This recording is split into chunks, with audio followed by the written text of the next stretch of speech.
Hello, good morning दोस्तों। कैसे हैं आप लोग? आशा करता हूं कि आप सभी कुशल से होंगे और आप लोगों की सारी रिकवरी सब ठीक ठाक चल रही होगी। दोस्तों मैं भी आज अपनी निरंतरता की आज की कड़ी में सुबह के मॉर्निंग वॉक करके यहाँ पे आ गया हूँ, जहाँ पे ओपन जिम है। यहाँ पे आकर के दोस्तों और जो है मैं एक्सरसाइज कुछ किया, और कुछ एक्सरसाइज मैं आज थोड़ा सा एडवांस लेवल की एक्सरसाइज करने के लिए मैं यहाँ पे अभी वीडियो बना रहा हूँ। वो एडवांस लेवल दोस्तों है पाँव के लिए।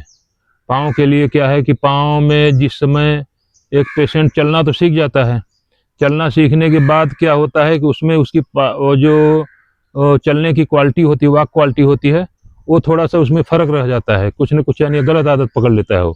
उसमें गलत आदतों में क्या होता है कि जैसे कि घुटना न मुड़ना, घुटना न मोड़ करके चलना, और जो है वो सरकमडक्ट करके, यानी घुटना नहीं मुड़ेगा तो क्या करेगा, ऐसे करके साइड से करके पाँव डालेगा।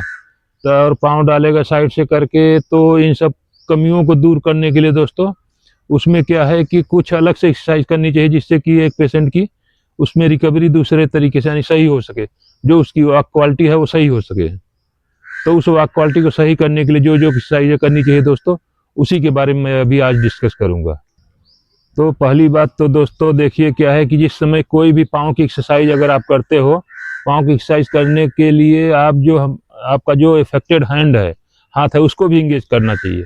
जैसे कि मैं ये जो अफेक्टेड हैंड है इसको मैं यहाँ पे भी इसको सपोर्ट लेने के लिए, पकड़ने के लिए मैं यहाँ पे इस्तेमाल कर लिया हूँ। ये हाथ, इस हाथ को यहाँ पे सपोर्ट लेने के लिए पकड़ लिया हूँ, क्योंकि ये जो एक्सरसाइज मैं करने जा रहा हूँ इसमें अगर हम सपोर्ट नहीं लेंगे तो हो सकता है बैलेंस बिगड़ भी सकता है, क्योंकि जो हमारा इफेक्टेड पाँव है उसमें पूरी ताकत न होने के कारण वो बैलेंस बिगड़ भी सकता है। तो इसलिए जो है करना चाहिए, यानी पकड़ करके ही करना चाहिए। कभी भी आप सपोर्ट ले लो, अब अगर बाएं हाथ से भी नहीं सपोर्ट ले सकते, दाहिने हाथ से सपोर्ट, तभी सांस से सपोर्ट लेके करो। तो ऐसे दोस्तों यहाँ पे अभी मैं देखिए क्या है कि जो मैं पाँव की एक्सरसाइज के लिए मैं बोल रहा हूँ, तो ये जो मैं एक देखिए वेट कप लगा रखा हूँ, ये वेट कप है। वेट कप को यहाँ पे लगा करके ऐसे पाँव की एक्सरसाइज तब करूँगा मैं। ये वेट कप लगाने से क्या होगा, जो कि नॉर्मल में तो पाँव उठ जाता है, लेकिन जब नॉर्मल यानी हल्का रहता है तो साइड होकर के जाता है। अब इस वेट कप को लगा करके जब हम एक्सरसाइज करेंगे और वॉकिंग करेंगे तो इससे क्या होगा कि इससे पाँव की जो स्ट्रेंथनिंग होगी वो बढ़ेगी, और जो हमारी जो पाँव की जो सही करेक्ट पोजीशन होते है उसमें यानी उस तरफ जाएगा पाँव।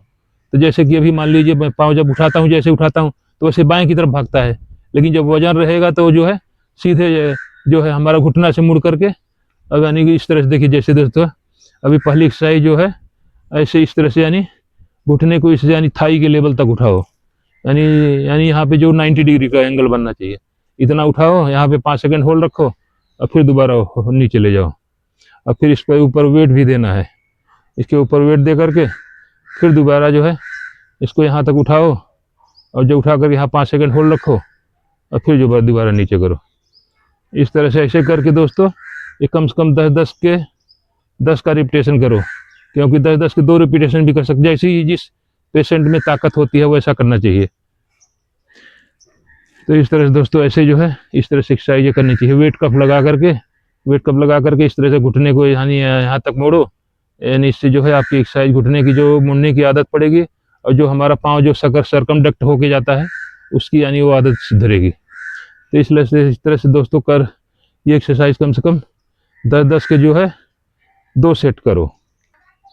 अभी दोस्तों यहीं से दूसरी एक्सरसाइज जो है, दूसरी एक्सरसाइज के लिए पाँव को उठाओ, पाँव को इतना हाई लेवल तक उठाओ और इसके बाद पाँव को इधर ले जाओ, यानी साइड में ले जाओ। इससे क्या है कि आपके पाँव की कंट्रोल, पाँव में जो कंट्रोल होने की जो मसल्स होती हैं वो एक्टिवेट होंगी। इस तरह से उठा के नीचे रखो, फिर उठाओ, फिर साइड ले जाओ, फिर सामने ले आओ, फिर नीचे ले जाओ, फिर सामने उठाओ, फिर साइड ले जाओ। साइड ले जाते समय ध्यान रखना है कि घुटने को सीधा करना है, और फिर जो है सामने ले आकर के फिर नीचे ले आओ, फिर ऐसे ऊपर उठाओ, फिर साइड ले जाओ, फिर नीचे ले आओ, साइड ले आओ, फिर नीचे ले आओ। इस तरह से पूरे दोनों पाँव के ऊपर फिर वेट दो।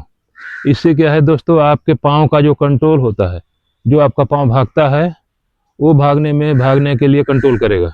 क्योंकि देखिए जब हम यहाँ पे उठाए हैं, यहाँ से दिमाग फिर बोल रहा है साइड ले जाओ, ऐसे ले जाओ, सीधा करो, और फिर जो सीधा ले आओ इधर, फिर नीचे ले आओ। तो इस तरह से करते हुए एक्सरसाइज, ये भी एक्सरसाइज कर दोस्तों कम से कम 10 का 2 सेट। ये भी जैसा पेशेंट जो कर सकता है उस तरह से करो। इस तरह से ऊपर उठाओ और फिर साइड ले जाओ, इसी में इसको मॉडिफाइड करके दोस्तों, जैसे कि मैं तो अपने नी मोड़ने वाली एक्सरसाइज तो बता चुका हूँ पहले, तो इसको डायरेक्ट यहाँ से जो है इस पाँव के ऊपर ऐसे ले जा सकते हो। इसी एक्सरसाइज को जैसे ही आप यानी दाहिने पाँव के ऊपर वेट शिफ्ट करोगे, अब एक पाँव फ्री होगा तो इसको ले जाओ इधर। इससे क्या है, आपका जो ये ज्वाइंट होता है ना, हिप ज्वाइंट, यहाँ से कंट्रोल बढ़ेगा। अब इसी में दोस्तों दूसरी तरफ का, अभी मान लो कि यहाँ पे तुम्हें यानी इस पाँव के ऊपर वजन दे करके इसको किया था। अब इसी में अगला एक्सरसाइज जो है, इसी में दोस्तों अगला एक्सरसाइज जो है, अफेक्टेड पाँव के ऊपर वजन दो और इस पाँव को उधर ले जाओ। अब देखिए इस पाँव पर वजन देने पर मेरा बैलेंस नहीं बन रहा है, बिगड़ रहा है। अभी देखिए इस पाँव पर वजन दो, अफेक्टेड पाँव के ऊपर वजन दो, इसको उधर ले जाओ, फिर इधर ले आओ। अब इसी को दोस्तों मैं देखिए, अब इस हाथ से मेरे को सपोर्ट लेना पड़ेगा, क्योंकि इस पर बैलेंस नहीं बनेगा तो यानी गिर सकता हूँ, इसलिए जो है अब इस पाँव के ऊपर वजन दो और इसको पाँव को साइड में ले जाओ। यहाँ पे 5 सेकंड होल्ड रखो, फिर दोबारा वापस लाओ और फिर यानी फिर पाँव के अफेक्टेड पाँव के ऊपर वजन दो, फिर ये पाँव साइड ले जाओ, फिर यहाँ ले आओ, फिर अफेक्टेड पाँव के ऊपर वजन दो, फिर ऊपर करो, फिर साइड ले जाओ। यानी इसको क्या है कि अफेक्टेड पाँव के ऊपर वेट बियरिंग का यानी प्रैक्टिस हो रहा है। देखिए इस तरह से। अब जिस तरह से दोनों एक्सरसाइज पहले वाली किया था, इस पर वजन दिया था पहले, तब इस पाँव को उठाता था। अभी जो है अफेक्टेड पाँव के ऊपर वजन देकर ऐसे करो और फिर जो है इसको नीचे लाओ, फिर अफेक्टेड पाँव के ऊपर वजन दो, यहाँ पे 10 सेकंड होल्ड रखो, 5 सेकंड होल्ड रखो और फिर नीचे ले आओ। अब उसी में जो है फिर अफेक्टेड पाँव के ऊपर वजन दो, इसे साइड में ले जाओ और फिर नीचे ले आओ। इस तरह से दोनों पाँव की एक्सरसाइज को करना चाहिए दोस्तों। जब इफेक्टेड पाँव पे आप वजन दोगे तो उस समय आपका वजन यानी ये इफेक्टेड हाथ जो है अपना आपका सपोर्ट नहीं ले पाएगा, क्योंकि देखिए अभी जो है ऐसे जैसे वजन लेंगे इसको बैलेंस बिगड़ता है, इसलिए दूसरे हाथ से भी सपोर्ट ले लो, सही वाले हाथ से, फिर जो है एक्सरसाइज करो। तो यही सब एक्सरसाइजें होती है दोस्तों। अब इसी में देखिए, अब इसी में जो है अगली एक्सरसाइज जो है वो इफेक्टेड पाँव के लिए, यानी इस तरह से, यानी यहाँ पे वो किसी हाइट वाली जगह पर रखो और फिर जो है यहाँ पे 10 सेकंड होल्ड रखो, फिर उठा कर फिर दोबारा ले आओ, फिर जो है यहाँ पे वजन।